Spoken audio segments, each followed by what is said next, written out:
All Right. right. Good to see you, Durrick. Hey, Mark. Um, so, well, I guess for starters, let us know where you're at and how you got there. Where am I at?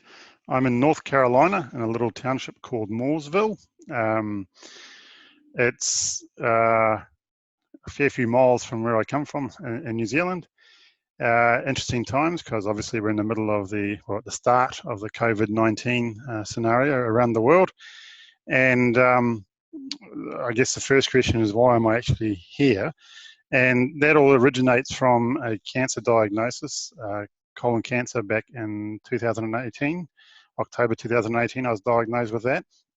And I chose a path of alternative treatments in terms of changing my lifestyle, changing my emotional state, changing my nutritional intake, and was doing quite good at that. Still exhibiting some symptoms, primarily the bleeding from the colon, but otherwise feeling pretty good. I did have a yellow tinge to my body, which I think is just part of the liver trying to deal with things.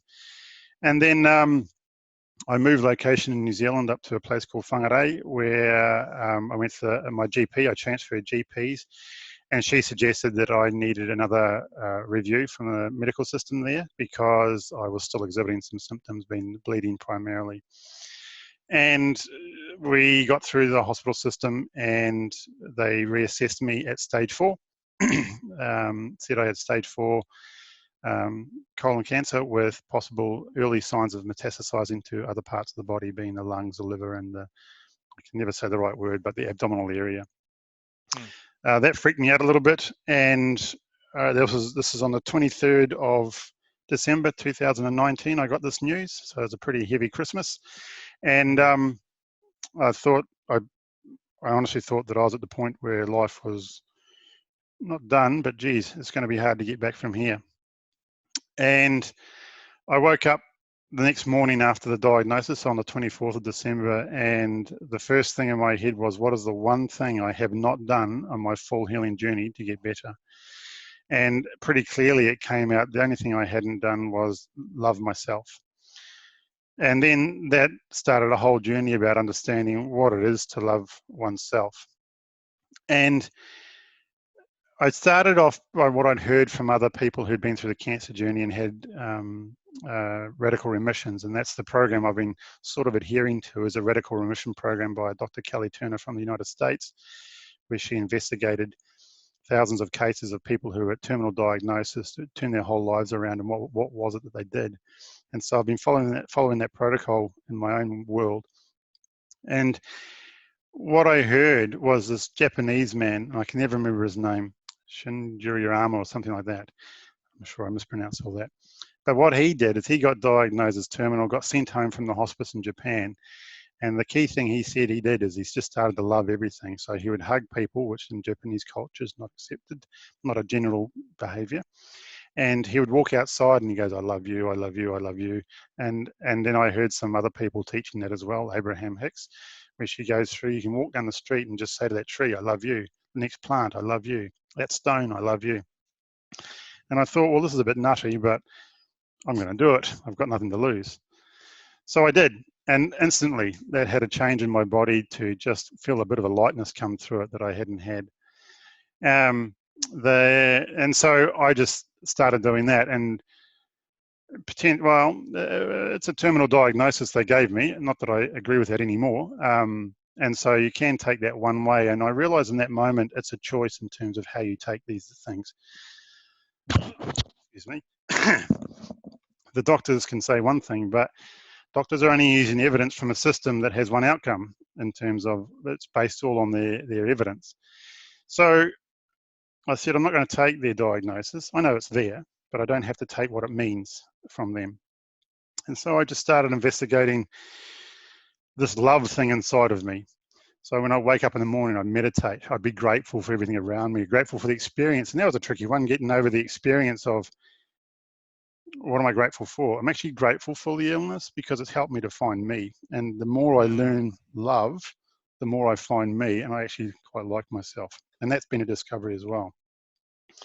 So part of that was, I went, I've got to keep healing. So I don't know where to go because I've done so much, but I'm just going to keep going where my intuition tells me. If it feels right, I've got to go and do it. No questions, just go and do it. And I met a guy called Jamie Matthews. I met him through Landmark programs that I did in Auckland of 2019. And I met him, and he's into a practice called contact care. And it's a flintlock release. It's a practice developed here in New Zealand using martial arts to release trauma from the body. And the trauma comes from an incident that happens in your life. So you may be impacted from a car accident, from a tackle in football or rugby, whatever. And it's an unexpected impact on your body that then stores that memory in your bone. And this is me being simplistic, but that bone then records in the sheath of the bone, it records that trauma, and your body then compensates for it. So it's like a bruise or a knot in your muscle. Your muscle gets tight until it can heal. Well, this trauma goes into your bone and doesn't release. So intuitively, I was getting from energy healers and from my own self, my right side, I smashed it up a lot playing sport. I did my shoulder in when I used to pitch softball. Did my knees in when I used to run playing rugby and other sports. My hips were always sore, and my ankle, I did that in doing running as well. And I knew I had to align my physical body to help aid anything else that's going on. So I went along for my first session with Jamie Matthews, and he just gently manipulated my body. And wow, it's like I had a whole new horizon. Everything was sharper, clearer, fantastic. And I went, well, this is part of my healing. It really is part of my healing. All right, I'm going to come back to this guy as much as I can. So I had another 5 sessions with him. On the second session, I had just had a biopsy taken of the mass in the colon. And they weren't very happy at all, the doctors. They were saying, this is not good at all. You're probably going to need surgery. We're going to have to put stents in. We're going to have to give you a colonoscopy, a colostomy. And it freaked me out a bit. And I went to him the next day, Jamie Matthews, and I sat down and he said, where you at? And I said, this is where I'm at. And he goes, oh, have you heard of this Dr. Batar? And I said, no. Well, I had, because he'd mentioned to him in the past, but I said, no, I don't know anything about him. And he said, well, here's his book. So I did a bit of research and was able to communicate via social media with Dr. Batar, and which is unheard of, and a pure fluke, based on the recommendation of Jamie Matthews, to be upfront. And then he said to me, he says, there's a way out of this. And in his book, he said, get my book and read it. So I read his book, and there is a way out of this. It's using alternative practices. So I left that communication pretty excited, going, oh, I'm not going to die. there's a possibility here for me. And there was a message. There was a message that it can be a short thing. And I mean, in my brain, I'm going, because the whole way through this journey, I've always had this feeling it's a journey, and then all of a sudden it's going to be a quick recovery. And so when that communication came through, I went, oh, I've got to look at this. And so I went online. Obviously, I went online to find his website. And what's funny, it's drbatar.com. When I first got diagnosed, I went online to look for cancer clinics in the US. Well, I went online to look for cancer clinics, and up came this one. And I didn't register. I just clicked on the button and had a look at the front page and went, wow, that'd be cool, but I can't afford that. That's interesting. Oh, well, somebody else can get that, but I've got to figure out another way because I haven't got any money. So that was a limitation I had in my own mindset. So anyway, when I just this year, when I clicked on this link of Dr. Batar, I clicked on it and went, I've seen this guy before. I've seen this clinic before. That's the one I looked at back in October 2018. Wow, there's something in that. So, excuse me. So when I looked at that, I went through his program and went, wow, how much is this? Anyway, I found out that each treatment's around is $40,000 US. That's a lot of money. So I started fundraising because I didn't have any money. I started fundraising online through a Give a Little page that my mother set up.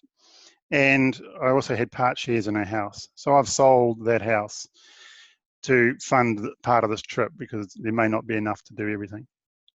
But the way that all unfolded was incredible as well. So anyway, Dr. Batar, I contacted the clinic. And I went through the whole internal process of getting enrolled to go to the clinic. And they accepted me and said yes. And this is at the start of, that was the start of March was when I was intending to be in North Carolina doing my treatment. So we're talking in February when I found out this stuff. Wow. 1st of March rolls around and I had just I went to the same guy, Jamie Matthews. I went to him and got another session and he said, you need to see this lady here. And her name's Janine DeVere Hunt. She's a kinesiologist. Because Jamie had just had a session with her and he said she got some deep stuff, emotional stuff inside of him. So I contacted her and said, I've been referred to you. I'd like to get a session with you, with Janine. And she goes, that's good. I really want to work with you and I want to see you as soon as possible and I want to do it for free. And I'm going, what? How does the universe work like this? But it does. Wow. So I went and saw her and went through a number of sessions. I've had about 6 sessions with her, going through my emotional baggage. The emotional baggage was all around toxic shame. But what that did was inside of me, I'm going, but I need to get to the States because I've got to get to the States to get this treatment underway. But inside of me, I couldn't leave New Zealand until I'd finished with her because the emotional stuff is what's holding me back. So emotional things being, excuse me, not believing that I deserve to be healed. Not believing, I did believe that my parents deserve to be healthier than I do. So my parents have both got their health challenges, my father especially, very serious health challenges. So everything I did was about making them healthier than me because I didn't deserve to be healthy.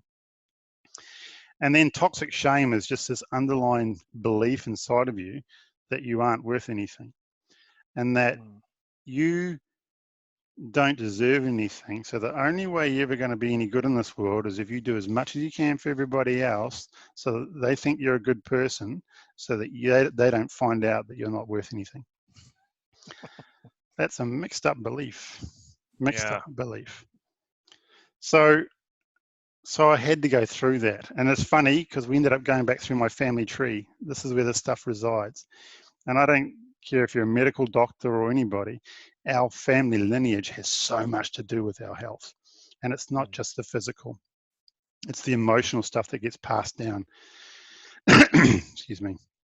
So anyway, I got to a point with her, I was working through with Janine, and I was getting to a point where I go, no, I've got to stay here and do this, all the while knowing that the US is out there. Because I've been approved, I just had to get there. Didn't know how I was going to fund it, but I had to get there. So anyway, one morning I was meditating and it just tells me, sell the house. Oh, see, that's an interesting belief. So sell the house. So anyway, part shares in the house. My brother part owned it with me. We went through the process. I said to him, we've got to sell it. And he goes, yes, we do. And so we went through the process. We ended up selling it to our tenants without having to have any agents involved, just use a lawyer.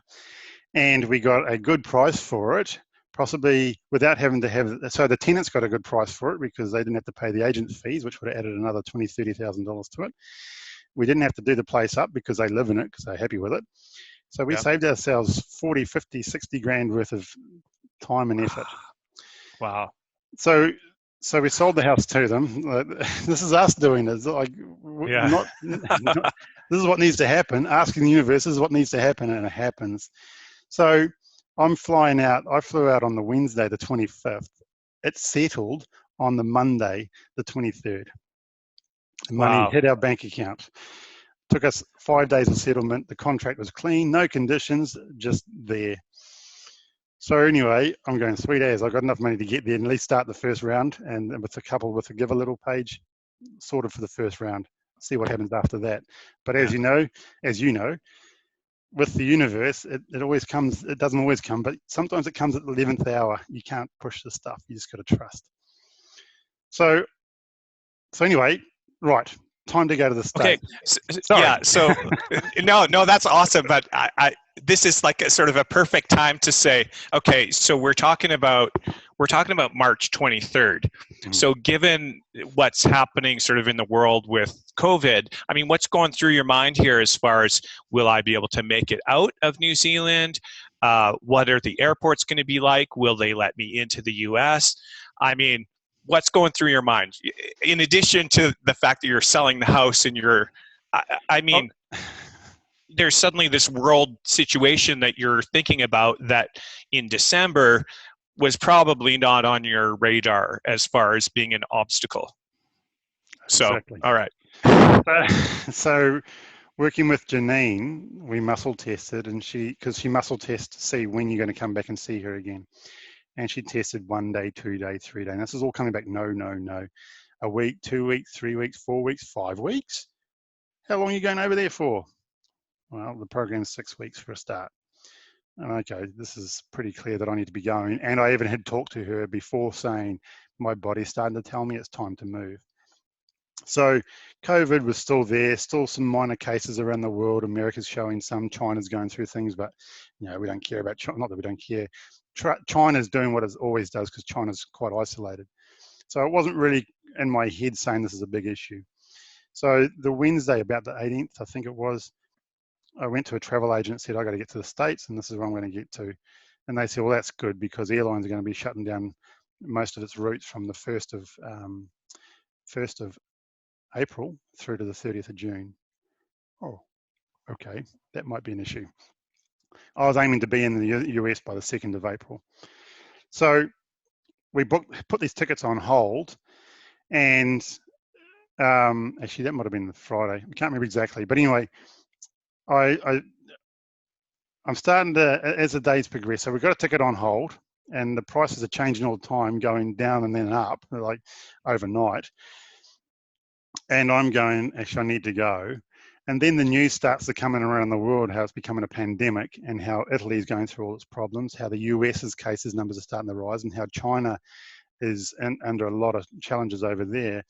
And I'm starting to go inside, my body's going, you're all good, you'll get there. That's what's going on inside. The brain is going, oh, what's happening? What is happening? How am I going to get there? So the next day, this must have been it was the Friday morning. I went into the travel agent and said, I'm going because we hadn't quite settled on the property, but it was unconditional. And I said, I've got the money. I've got to get on the plane and get there. So this is on the Friday. She says, okay, the tickets that we had held were no longer there because so many changes had happened and they were only held for a short period, not for a full 24 hours, I thought. And she said, the agent said, well, let's see if we can rebook them. So we managed to get them rebooked. She had to ring up the airline and say, can we honor the same price from yesterday? And the airline says, is this a new flight? Yes, because most of them have been cancellations or delays. So, right, okay, when are we flying? The 25th of March, Wednesday.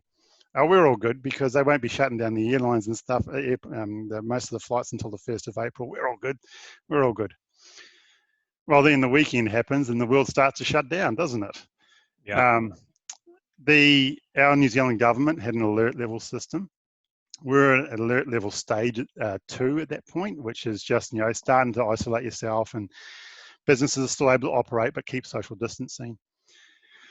And then on the Monday, they went to alert level 3. Sorry, this is on the Monday or the Tuesday. I can't remember exactly. Monday or the Tuesday, we went to alert level 3 saying, okay, so this means we're going to stricter rules, start to isolate. And then on the Tuesday, they came out and said, we're at alert level 3 now, we're going to alert level 4 in 48 hours. So by Wednesday midnight, the 23rd, the 25th, you need to be only essential businesses are open. You need to be self-isolating at home with your family and no unnecessary travel. This is good. I'm starting to get real nervous. Can we get out of the country? We've got our tickets. Insurance was interesting because they wouldn't cover me for the cancer situation and they wouldn't cover me for anything to do with coronavirus. I said, I don't care. I just need cover for everything else. Yeah. All right, they said. They didn't drop the premiums or anything, but anyway. So cool. I'm into it. Okay, so everything's lined up. Our ESTA, our American visa, it came through within 2 hours. It normally takes up to 72 hours. It came through within 2 hours. And this is on when we were booking our airline tickets. When I had them on hold, we went and applied, me and my brother, went and applied, and it came through in 2 hours. So I'm going, something's lining up here. The evidence around me was showing that something was lining up here for me to keep going. That's all okay. The rest of the world was saying, don't go. You go onto the government website for the US and for New Zealand that says do not travel. Okay. So Wednesday, day ready to come. The world is shutting down all around. America's got the higher number of cases in New York and LA and Washington, I think it is. And I'm starting to get nervous. I was always in the back of my mind being nervous, but always reminding myself that the external evidence is not necessarily a reflection of what's going on. So bags all packed Wednesday morning. And then at about 1 o'clock in the afternoon, 1:30 in the afternoon, the Prime Minister of New Zealand, Jacinda Ardern, came onto the TV and did a nationwide broadcast saying we're going to a state of emergency for our country. So this has been declared now, but by 11:59 on Wednesday night, everything is shut down, only essential services in place. You have to self-isolate at home, and you can only go out for exercise and essential items such as food. Wow, okay. So my sister gets off watching the TV and comes and sees me and says, we've got to get you to the airport. So we grabbed our bags, didn't even finish lunch, grabbed our bags, went straight to the airport, Whangarei Airport.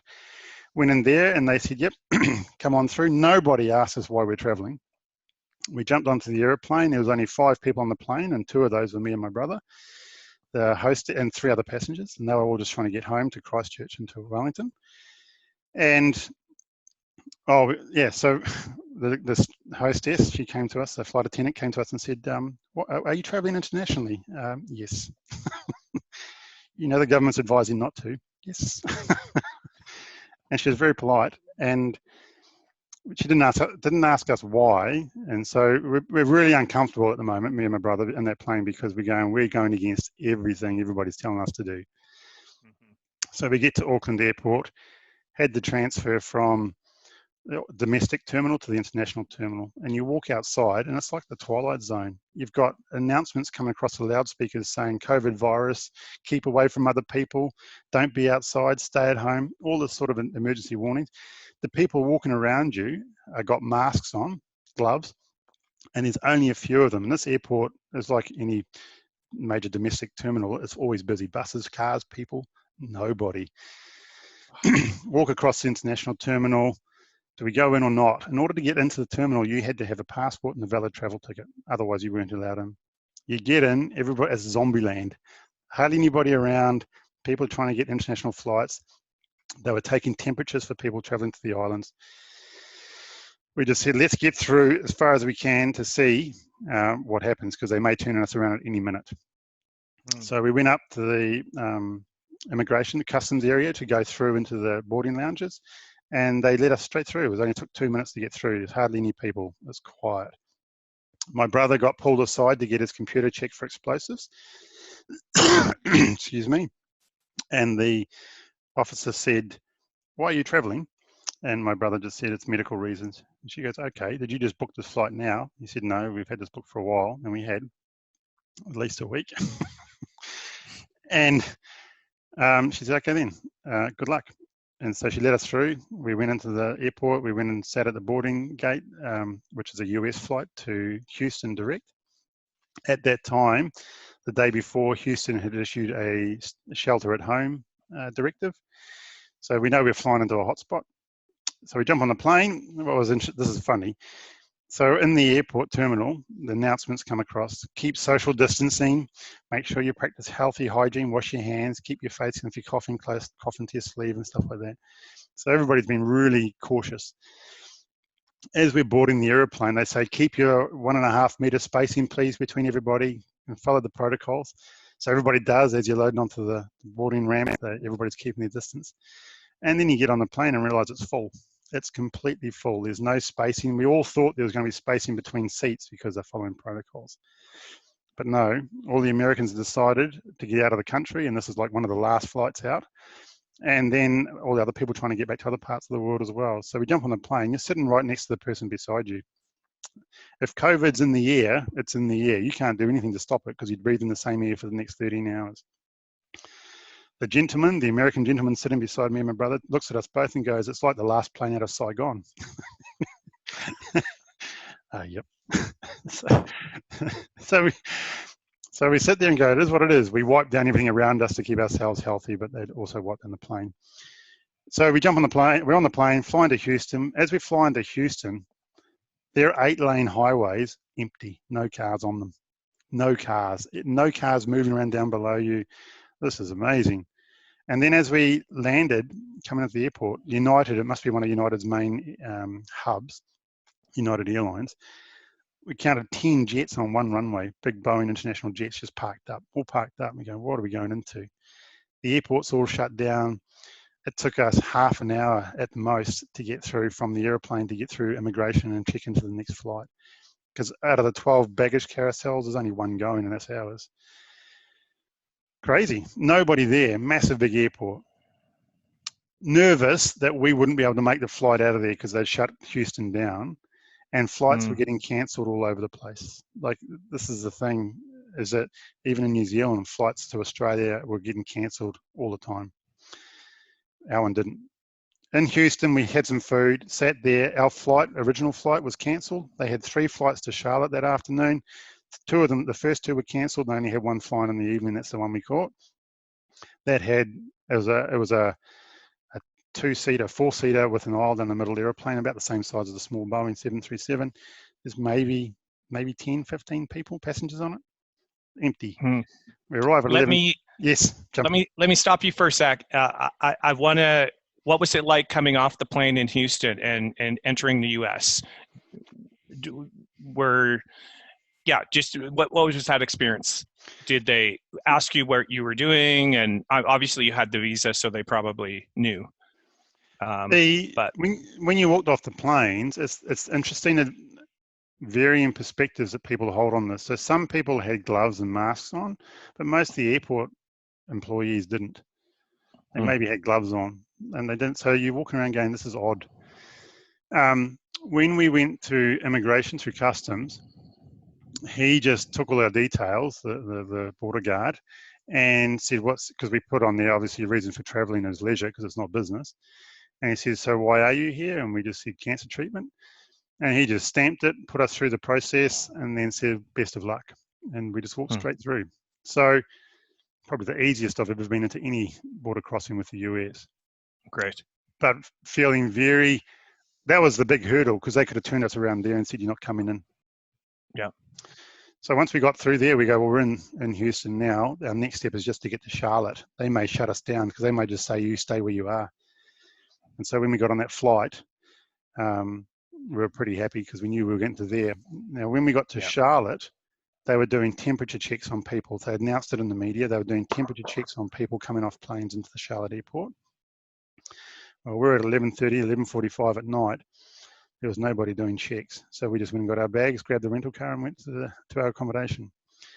So emotionally and physically quite intense process. Deep down knowing it was all going to work, but the brain gets in there and can this happen? Is this going to happen? And knowing there's some key steps to get through before we know we're safe in Charlotte, in North Carolina. So obviously when we got here and got into our accommodation, big relief. Spoke to the clinic and the clinic just said, come on in. So anyway, when we're crossing the borders with people, there had people who had 12 flight cancellations to even get onto the flight that we got onto. There were people who were entering the country just before us that were on the same flight as us from New Zealand trying to get to Scotland. And they had to reroute all the stuff to get there. And they were late from their flight from Houston by 15 minutes. I don't even know if they got on the plane or if the plane held up. So there's all that drama going with people trying to rebook flights and stuff. And me and my brother walked straight through. We avoided all of that. So how long of a process was that from when your sister was like, it's time to go to the airport, to when you got to your accommodation in Charlottesville? So it was a 26-hour transport time from the Whangarei airport to Charlotte. So we'd say 30 hours all up. Wow, that's going to put some stress on on the body. Well, you don't sleep very well. Wow. Okay, so you arrived in Charlotte. Did you call the clinic and say, "Okay, we're here"? Yeah, they emailed me when we were in Houston and say, how are you getting on? And we told them we're in Houston and looking good, but I'm not going to confirm anything until I get to Charlotte. Sure. They just before that though, so one of the things I found doing some research, so I try not to do too much of, but just enough to get an idea of what's going on, is they're Sure. saying this COVID virus, if you've got an underlying health condition, you've got to be careful. Now I know on paper I've got a underlying health condition, otherwise I wouldn't be in Charlotte. But I'm not fearful of that. To me, it's not it's not an issue. It's not an issue because I know that my health is determined more based on my energy, my vibration, my frequency, if you want to use that sort of language, but it's my emotional state that drives whether I'm happy or not. And if I'm happy and healthy, following the epigenetics, then my cells are going to be healthy. And I'm probably healthier than most people out there because my body's working properly because of all the stuff I've done with a lifestyle change. Doesn't mean it doesn't sit in the back of my mind, this little bit of, oh, what about? Mm. But I know that I'm good. And I've got a cough, don't get me wrong. Both me and my brother got a cough, but I know I get a cough when I get off an airplane anyway. And on the airplane from New Zealand, there was people coughing and spluttering, and there's people on their phones communicating with each other about whether we should tell on that person behind us because they're coughing. So there's that social dynamic going on as well. So there's tension all around you, and you can see people on edge. So if you go, somebody's going to look at you, and they're going to keep an eye on you to make sure that you're not sick because you're going to make me sick, and I can die. I know that this issue is very real and people are going to die from this COVID-19. It's that bigger issue. I get it. But I'm not playing in that framework. I'm not playing in that mindset that's going to get me because it's not. And even this cancer diagnosis is not going to get me because I know that I don't have to play in that world. And so that's the Okay. underlying, yeah, sorry. Yeah. No, go ahead. Go ahead. That's the underlying You're belief. That's the underlying belief that I've always had in me is that this stuff won't get me because I know I'm stronger than that. And all of us are. And to me, that's all this COVID-19 is about, uncovering the fear that's in us and letting go of it. Because fear is our biggest killer. It's one of our biggest killers. It stops us from living the life of our potential. It stops us from doing things that we know we should do because of the fear. And my toxic shame that I was working on with Janine, there's a lot around fear. Fear had stopped me from doing things that I didn't want to be seen as being wrong or weird or whatever in my life to try and fit in. It's not what we're here to do. We're here to be our unique individuals and do the path that's right for us, which is our unique path. So that's the philosophy I took on this whole journey getting here. Yeah, it's up and down and the old brain's going and the human emotions are coming out, but I knew deep down underneath all this stuff, I'm going to the North Carolina for a reason. And here's something I haven't told many people. I douse on stuff, so as a pendulum, and I sit with my intuition, I meditate, and it said, do I need to go to North Carolina? And the answer was no, I don't need to go to Carolina. Should I go? Yes, I should. Why should I go? Because that's the next step in my journey. And it's about not living in fear and allowing my life to unfold in front of me. That is huge. And even now, I don't know where this is going to end up because the potential for us is that we might not be able to get out of this country before the end of June. So be it. But I didn't let the fear of what people believe and what other people believe and try to put on you stop me from taking the actions I need to take in my life. So I know that there's a reason why I'm here. And I don't know what that looks like. I'm starting to get inclinations on what that is in terms of what all this virus means, because to me, this virus is far bigger than what the government's letting us know.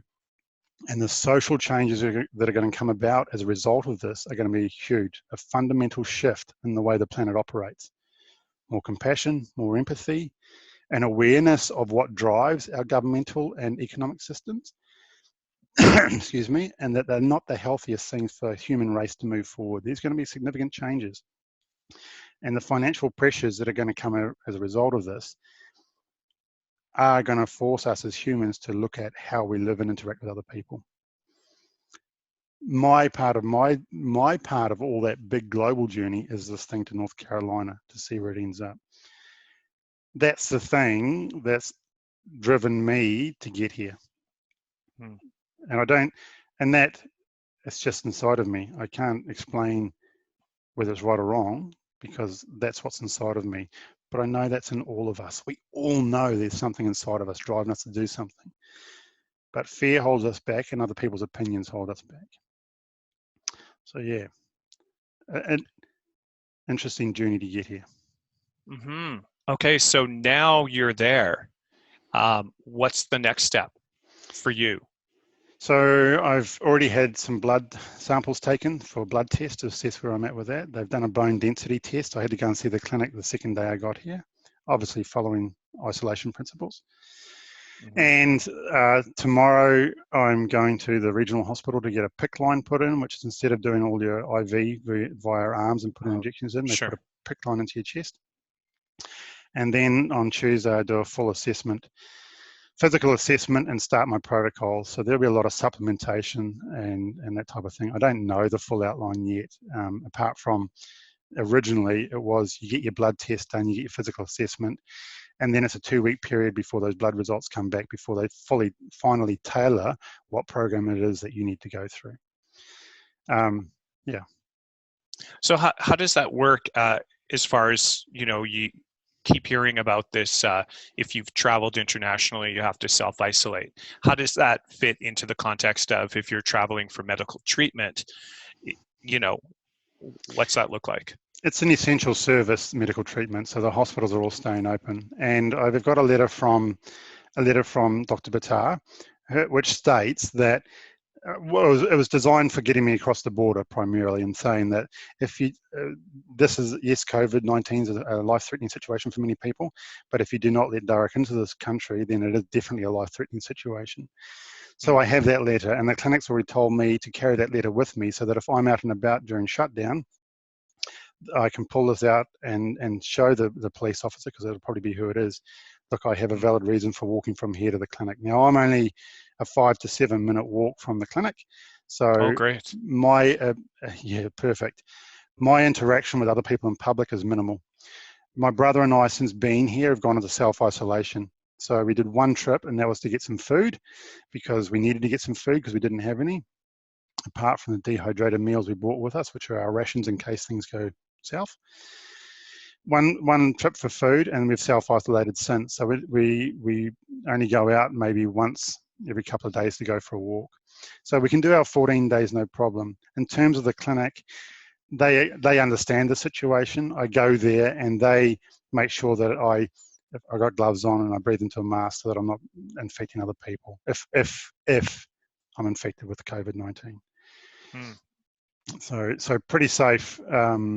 And then if they go to a further shutdown, North Carolina issued a notification yesterday saying that the state is shutting down Monday at midnight. It's a full lockdown. So only essential services, very similar to the state of emergency issued in New Zealand.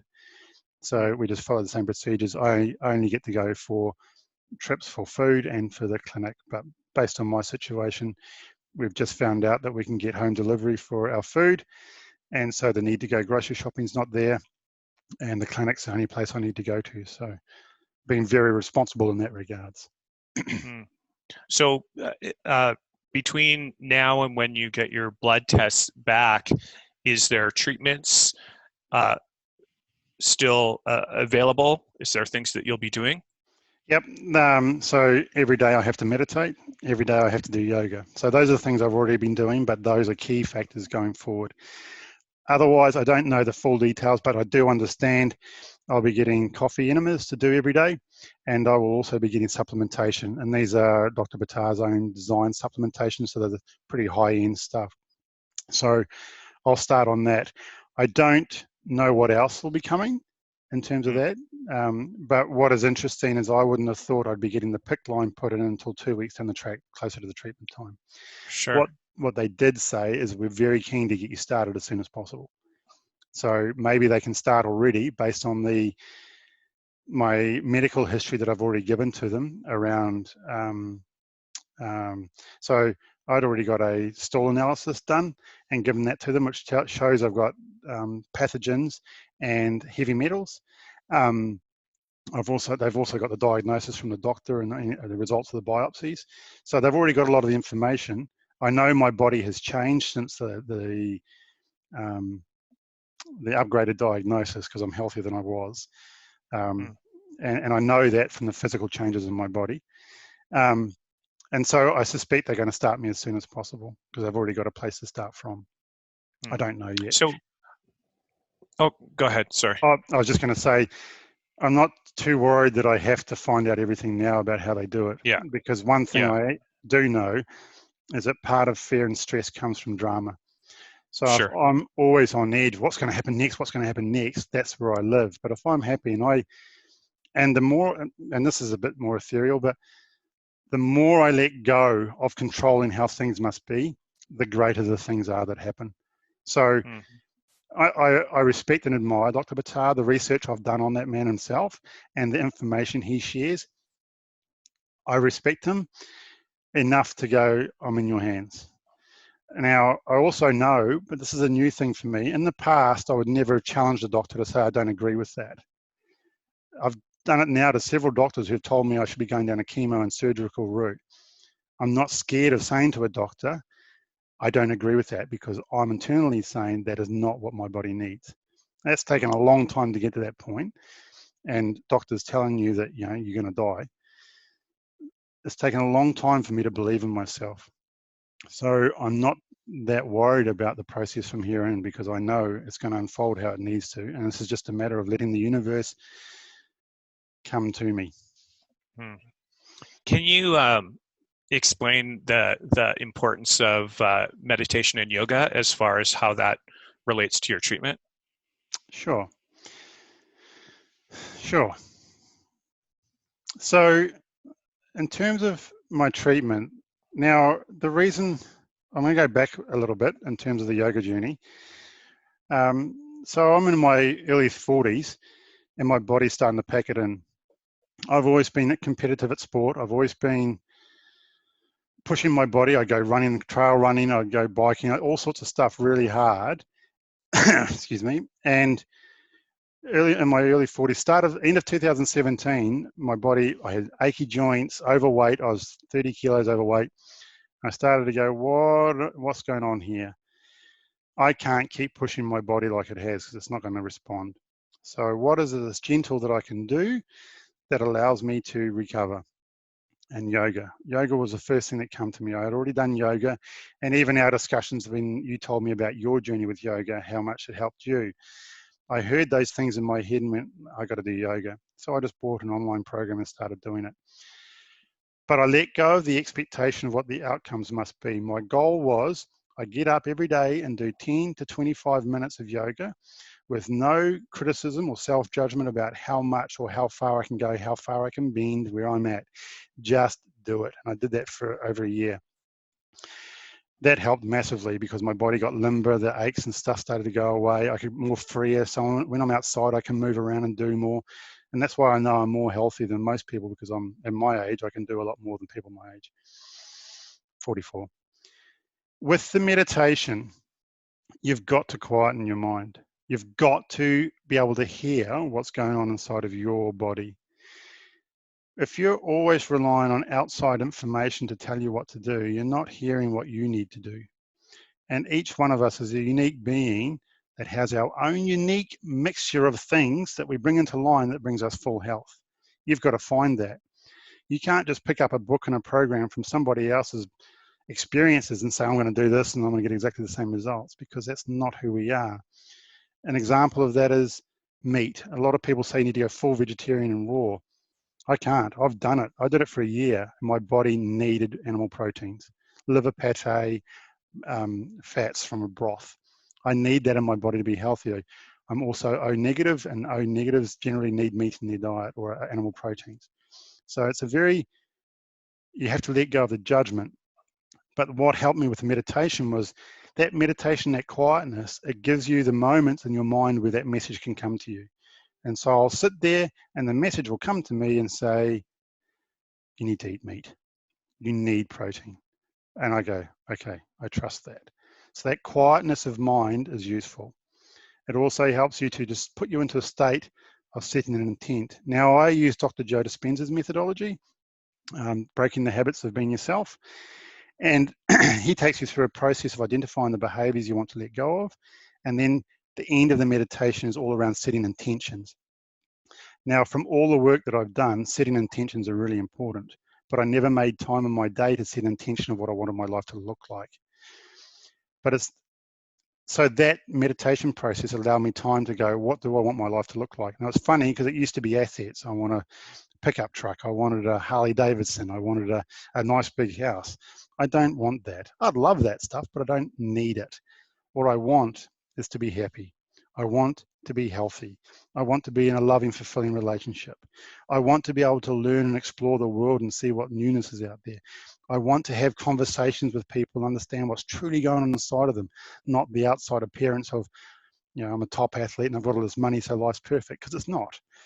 I want to hear more of life. I want to see more of life. So those are the intentions I've been putting in place. And I can get that in this very moment. Just talking to you, Mark, and your generosity for doing this fills me up with happiness because we're doing something creative and cool. That's what I want my life to be. I don't have to have all this other stuff around me. But I had to go through the yoga and the meditation process to bring that about. So the meditation is really important. The funny thing about yoga and meditation is they go together. To me, the yoga is really important for the breathing because that lets full oxygen go through my body. But when you're doing it properly, yoga, and you're in that full state, you are meditating because you're quiet and just appreciating and gratitude. That's what you need. You need gratitude and health. Now, how does that relate? Epigenetics. Dr. Bruce Lipton's the person I read and refer to in that regards. I know there's other doctors out there with epigenetics, but Dr. Bruce Lipton's the one that came to me and the one that I resonate strongly with. And he talks about your emotional state being a predominant driver of your health. How does that connect? My family lineage, the toxic shame that I have experienced in my life is not just from the life I've lived, it's come down from my family tree.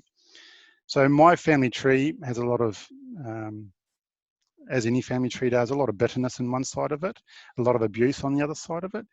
The bitterness came out in anger, and it exhibits its way down through our family tree. Now, that's epigenetics. So my environment, my learning environment, the way I grew up, is a result of my forebears, my ancestors. So epigenetics is about your environment. So why the kinesiology was so important was that helps me to uncover what are the beliefs I'm carrying forward that I'm not aware of. And you muscle test on that, your kinesiology test on that to see whether that's right or wrong for you. That was huge because by going through that process of identifying those hidden beliefs, I can let go of them because I'm consciously aware of them. Well, I don't have to act like that anymore. I can set a new future. So it all links together. So epigenetics, being calm and emotionally happy, the way I could achieve that was through yoga and meditation.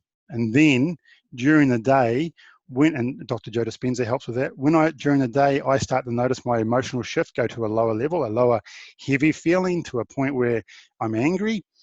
I've got to consciously be aware I don't want to be in that state because that doesn't help the cell grow and be healthy. I've got to be in an emotionally happy state. That's when I walk around and start touching trees and looking at plants and going, I love you, I love you, I love you, I love you. As soon as you do that, you automatically start to feel warm and it puts a smile on my face. That's where you want to be. How did you cultivate that mindfulness that is required to know when, like you're just talking about recognizing these triggers? Oh, my emotional state is now being affected. That obviously requires a constant cultivation of an awareness, of a mindful awareness of what's happening in your body. So curious, in addition to yoga and meditation, throughout the day as you're going through experiences, how have you been able to generate and cultivate that kind of awareness? So Many different ways, but how do you cultivate that awareness? It's practice is the key thing. It's just practice. It's just being aware of it. Now, I make it sound easy, and it really is, but I put, excuse me, it's taken a long time for me to get to the point where I'm fully aware of that. How did I go about it? One, I did Landmark program. Landmark program is about understanding your belief system, how you perceive the world. And I don't recommend that for everybody, but I know it helped me. And you know, it's like with any program, there's goods and there's positives and minuses. That some stuff works with you and some doesn't. But I went through the full curriculum thinking I was only signing up for the first module. But what that did was help me to confront limiting behaviors that I had. So that was one avenue, and that was quite intense. That was a full year of doing this stuff. And I did the final program, the self-expression and leadership program, and that required you to set up a community project. And boy, did my behaviors become obvious, the limiting behaviors I had. One, I was too scared to call people up and make a phone call and ask people for stuff because I didn't believe I was worth it. So with the project I did, I had to ring people up and ask, can you give me $1,500? Why? Well, I want to do this project, and tell them why. And if they turn around and say no, I had to get okay with it because that's no. It doesn't mean anything. It just means no. We'll find somewhere else. So that was really eye-opening for me. Dr. Bruce Lipton's stuff about epigenetics and just being in a positive state helped me to know that if I'm not in a positive state and I'm angry, then I've got to change that. The key thing I've had to learn is how to change that. And there's two key figures in my life that have helped me to do that. One is Dr. Joe Dispenza, and the other one's Abraham Hicks. Dr. Joe Dispenza gives you a very scientific method about setting new intents in your life and then being aware when you step outside of that. So an example of that is in the morning when we wake up, I used to do this, pull up my mobile phone, oh, look at these messages. Oh, geez, I've got to do this, I've got to do that. So all of a sudden I'm automatically in a state of, oh, I've got to do all these things. And oh, have you looked at the newspaper? Oh my God, on this side of the world, a catastrophe is happening. Dr. Joe Dispenza says, don't do that. The first thing you do is get out of your bed and set an intention. And the way he describes it is you do a meditation. So he had a book, Breaking the Habit of Being Yourself, that I went through. And he started out saying, you start off at 20-minute meditation, 40 minutes, 60, and he'll give you the program to do that through the book. I did the first 20-minute one and went, okay, that's not enough. The next day I jumped in and did the full hour and 20 minutes in the second day because I'm in a hurry. I had to go back and revisit that in terms of getting more detail about, because I didn't know what I wanted in life. I didn't know what those intentions were that I could set. So I had to go through a process of working out what those intentions were. Abraham Hicks is the other one. She's slightly more esoteric and people have varying opinions of her. But Abraham Hicks talks about being in that constant state of happiness. When you're not, find a way to get there. So this is be simplistic, but hopefully it makes the point. COVID-19. Now the whole world can get up in anxiety and fear about this, but in this very moment, as you and I are talking, I can look at this poster, this painting behind me and go, look at the colors there. Actually, that's beautiful. So I wonder how long it took the artist to do that. Is that a print? Wow, that's cool. If you think about that picture going from his studio or her studio to a printing office to go around the world to bring joy to a person's life. That's cool. So the million pieces of stimulus that come into our mind at any moment, which one are you going to focus on? The fear or the beauty? I choose the beauty. And so that's just it's becoming more and more of a habit of just being aware. And then when you do become aware, having a methodology to get out of that heavy emotional state. And that's where Abraham Hicks, she's got a book, Asking It Is Given. And what I love about her teachings, his teachings, people will investigate that, are so simple.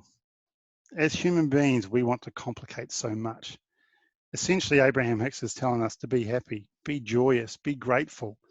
And you do that and you'll get what you want. But if you don't do that, you won't get what you want. That's as simple as it is. But me, having a bit of a brain that needs more information, I've got to know more, I've taken it down the scientific approach and integrated the Dr. Joe Dispenza stuff into the Abraham Hicks methodology. So if you need access to finding out how to do it, go on YouTube and type in Abraham Hicks. There's a million videos on there that you can have a look at of how to bring integration of this awareness of focus on the happiness into your own life. And that's all it is. And don't get me wrong, I remember sitting down I was driving a tractor in June 2018, think, all right, I'm going to do this Abraham Hicks stuff. Oh, and she talks about freight trains going in one direction. Excuse me. And this is the way you perceive life. And what you've got to do is slow that train down, turn it around and make it go in the other direction. Cool. I thought, right, June, I'll have this done in a month.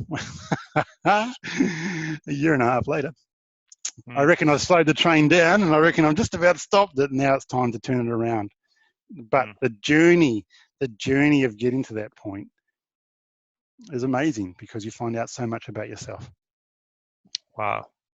Well, we have definitely covered a ton of information in this first of what we plan to be many more updates for the people that already have been following your journey with your treatment, as well as just your personal spiritual journey. I think it gives people a good indication of what we'll probably continue to talk about as far as themes. Do you have any, sort of final comments to sort of bring this first session to a close? Comments to people that know you and know your story, and as well as to people that are just joining your journey. Yeah, thanks, Mark. What I learned, a key thing about this is that people say to me, wow, you're on a journey, and I am, as we all are. But the difference between what I'm doing and what I used to do is that I believe my journey is a beautiful story, as is everybody's. But it took me getting out of my emotional baggage to realize that I am unique and worthwhile. And to me, that's what this whole journey is about. And this is why this COVID-19 virus has come up now, is to bring up all the things we don't like in society to deal with them. Same thing with my journey. When the individual sitting in front of, listening to us, wherever, decides to be all that they can be, that brings about love in this world, and it brings about a new world. I was never going to get the world I wanted with the old mindset that I had. So this journey of mine is so important for me to get there. Not everybody has to go down this journey that I'm going on. But everybody's journey is worthy of a movie or a book, because that's the coolness in each one of us, the uniqueness that needs to come out. And that's what this time is calling for, that beauty in each one of us to come out strongly. So I share this information because I want people to find out what the beauty is inside of them. I love people now. I never could. I mean, when I love them, fully feel it from the heart, stand in front of an audience and say, I love you. And Mark, I love you for the journey we've been on, because you opened my eyes up to a world I would never have seen. And it's beautiful. The uniqueness of two totally different guys coming together and having a friendship is amazing. And that's what I've discovered. And that's what I want other people to discover, because it's so nice. The world doesn't have to be like it is. It can be beautiful. So that's why I want to share this stuff, is because we're all capable of it. There's nobody more special than anybody else. Wow. Well, I'm definitely excited to, continue this series with you. I hearing you talk and we are very different people, yet the synchronicity between the things that you're speaking about resonate so well with my own journey and my own path. Even some of the sources that you've mentioned, people that you've read, I've read, but yet the circumstances that have compelled us to seek those and find those have been unique, and I think that will resonate with people as they're watching this. Both the people that know you and people that don't, and are just looking for some perspective, some alternate viewpoint, and to hear all of this coming from you in the midst of these cancer treatments is a very different story than for sort of me to stand up on a soapbox and say this as I sit here from the comfort of my apartment. And I mean, I just think of the stress involved not only in the cancer treatments but just in the travel process alone that you described earlier, and to be able to go through that and to maintain a positivity is so essential. It's so easy to remain positive when you've got everything sort of on your side at the moment, or you feel secure. But it's really when we are being challenged that the real test of our character comes out. And I think that is going to be what makes this this continuing series of conversations so compelling for people. So many thanks to you for wanting to sort of take your own journey to the next level and really try to reach out with a message to people. Thank you, Mark. Yeah, and you too for what you're doing. Absolutely. Cool. So yeah, so that's probably the time that as you're editing the video,